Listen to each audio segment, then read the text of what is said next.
Thomas ടച്ചലിന്റെ പിള്ളേരെ കണ്ടിട്ടുണ്ടോടാ? കണ്ടിട്ടില്ലെങ്കിൽ വന്ന് കണ്ടു നോക്ക്. England it's coming home. 1966 ശേഷം എന്തോ ഒരു പ്രതീക്ഷ. പക്ഷേ ഇംഗ്ലണ്ടാണ്. എല്ലായ്പ്പോഴും ലോകകപ്പിൽ ഒരു സെറ്റ് കലക്കൻ ടീമായിരിക്കും. പക്ഷേ ക്വാർട്ടർ പോലും കാണാതെ ചിലപ്പോൾ പുറത്തു പോകുന്നത് പോലും നമ്മൾ കണ്ടിട്ടുണ്ട്. പക്ഷേ ഇത്തവണത്തെ ഇംഗ്ലണ്ട്, ടച്ചലിൻ്റെ ഇംഗ്ലണ്ടിൻ്റെ എന്തോ ഒരു പ്രത്യേകത ഉള്ള, ഒരു മാജിക് ഉള്ള പോലെ. I start with Harry Kane. ഞാൻ മത്സരം ഇംഗ്ലണ്ട് 4-2 ക്രൊയേഷ്യക്കെതിരെ ജയിച്ചു. It was expected. ഇംഗ്ലണ്ട് ജയിക്കും എന്നുള്ള പ്രതീക്ഷയായിരുന്നു. പക്ഷെ 4-2 പോലൊരു കളി.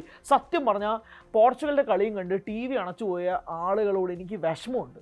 ഇംഗ്ലണ്ടിൻ്റെ കളി കാണാൻ നിങ്ങൾക്ക് പറ്റാത്തതിൽ വിഷമം എനിക്ക്. ഹൈലൈറ്റ്സ് കാണുന്ന പോലെ ഇരിക്കും ആ കളി, സീരിയസ്ലി.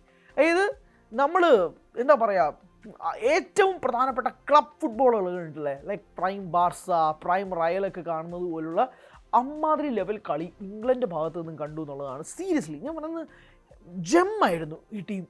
ഹാരി കെയ്നെയൊക്കെ യൂസ് ചെയ്തേക്കുന്ന രീതി കാണുന്നത്.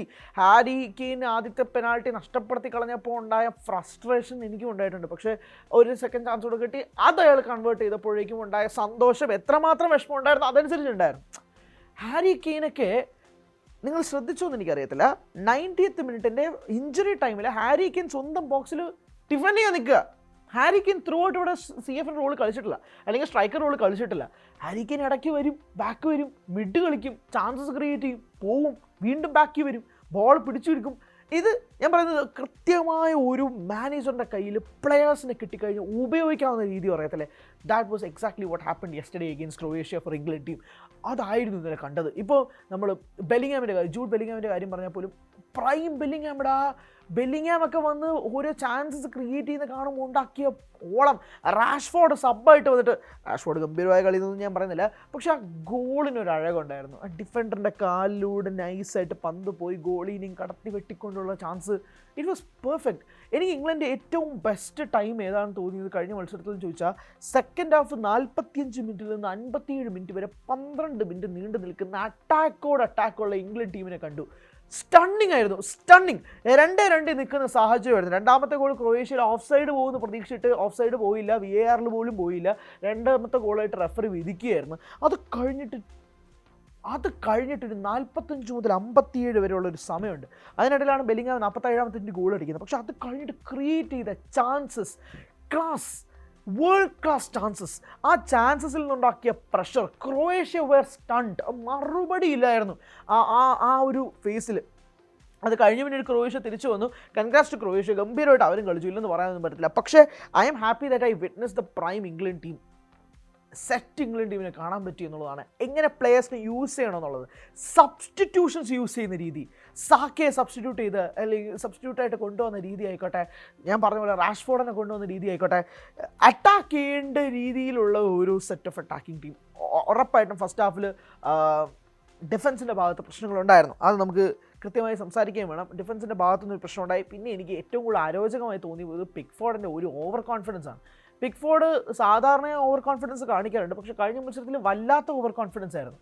ഏത് ബോക്സിൽ നിന്നൊക്കെ ഇറങ്ങി വരുന്നതൊക്കെ പിക്ഫോർഡിൻ്റെ സ്ഥിരം ശൈലിയാണ്. പക്ഷേ അതല്ലാണ്ട് വല്ലാത്ത ഒരു വിരുവിരിപ്പെന്നൊക്കെ നമ്മൾ പറയത്തില്ലേ, അതുപോലത്തെ ഉള്ളൊരു പ്രകടനമാണ് പിക്ഫോർഡിൻ്റെ ഭാഗത്തു നിന്നുണ്ടായത്.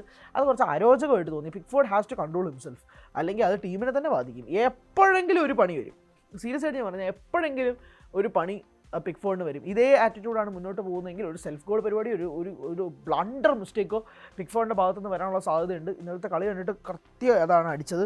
പിന്നെ സ്റ്റോൺസ് ആയിക്കോട്ടെ അല്ലെങ്കിൽ ജെയിംസിൻ്റെ ഭാഗത്തുനിന്ന് ആയിക്കോട്ടെ ഒരു കോർഡിനേഷൻ കുറവ് ഡിഫെൻസീവ് ലൈനിലുണ്ടായിരുന്നു എന്നതും കൂടി എടുത്ത് പറയണം. റെയിലിയുടെയായാലും കോൺസയുടെ ഭാഗത്തായാലും ഒരു ചെറിയ പിഴവുണ്ടായിരുന്നു. അത് ക്രൊയേഷ്യ അറ്റാക്ക് ചെയ്യാൻ വേണ്ടിയിട്ട് ശ്രമിച്ചു. അതവരുടെ ഗോളിൽ മാറി എന്ന് വേണം തന്നെ പറയാം. ബറ്റൂരിന 36ാമത്തെ മിനിറ്റിൽ സ്കോർ ചെയ്യുന്ന ഒരു മോഡലും അതാണ്. പക്ഷേ I love the way how Harry Kane was used. അത് പെനാൽറ്റിയാണ് ഹാരി കെയ്ൻ എന്ന രീതിയിൽ പല കളിയാക്കലുകളും വരും. നെവർ മൈൻഡ്, അടുത്ത ഗോൾ ഉണ്ടല്ലോ ഹാരി കെയ്ൻ്റെ, അതായത് കോർണറാണ്, എനിക്ക് തോന്നുന്നു ഡെക്ലൻ റൈസാണ് അത് എടുത്തതെന്ന് തോന്നുന്നു, ആ സെറ്റ് പീസ് എടുത്തതെന്ന് തോന്നുന്നു. ആ കോർണർ എടുത്തപ്പോൾ ഹാരി കെയ്നെ ആരും മാർക്ക് ചെയ്യുന്നില്ല. ഇത് ഹാരി കെയ്ൻ ബോക്സിൻ്റെ എഡ്ജിൽ നിൽക്കുക, അവിടെ വന്നിട്ട് അഡ്വാൻസ് ചെയ്ത് ഹെഡ് ചെയ്ത് ഗോൾ അടിക്കുകയാണ്.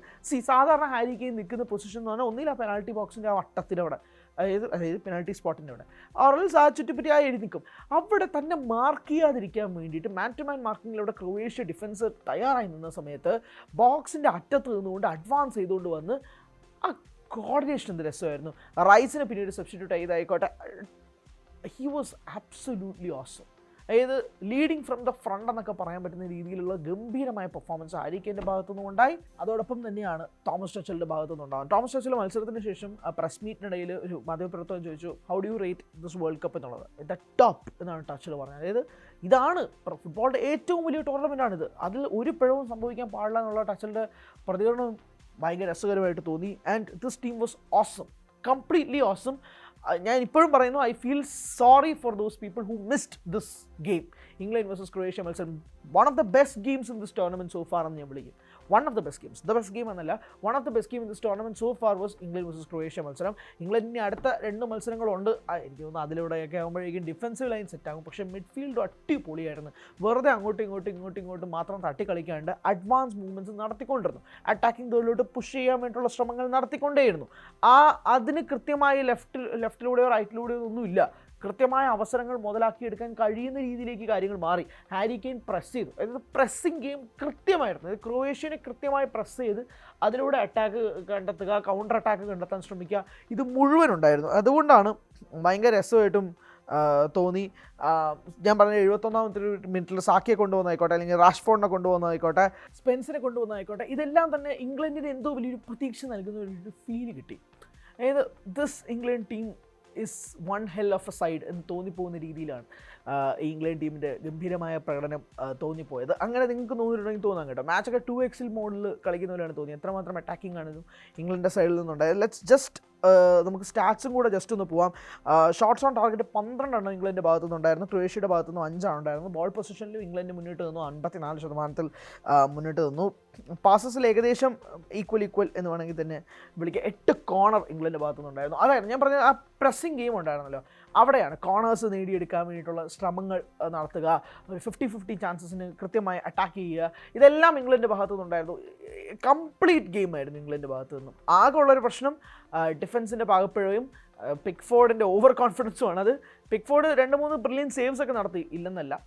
പക്ഷേ ഈ ഓവർ കോൺഫിഡൻസ് പിക്ഫോർഡിന് ഒരു വലിയ പണിയിലേക്ക് കാര്യങ്ങൾ നീങ്ങും എന്നാണ് മനസ്സിലായത്. So if you are an England ആരാധകൻ, നിങ്ങൾക്ക് വേണ്ട എല്ലാം ഉണ്ടായിരുന്നു. Harry Kane, Marcus Rashford, Jude Bellingham on the score sheet, വേറെ എന്ത് വേണം? ആ രീതിയിലേക്കായിരുന്നു കഴിഞ്ഞ മത്സരം മുന്നോട്ട് പോയത്. കൂടുതൽ വാർത്തകൾക്ക് News 18 Keralam YouTube channel subscribe ചെയ്യുക.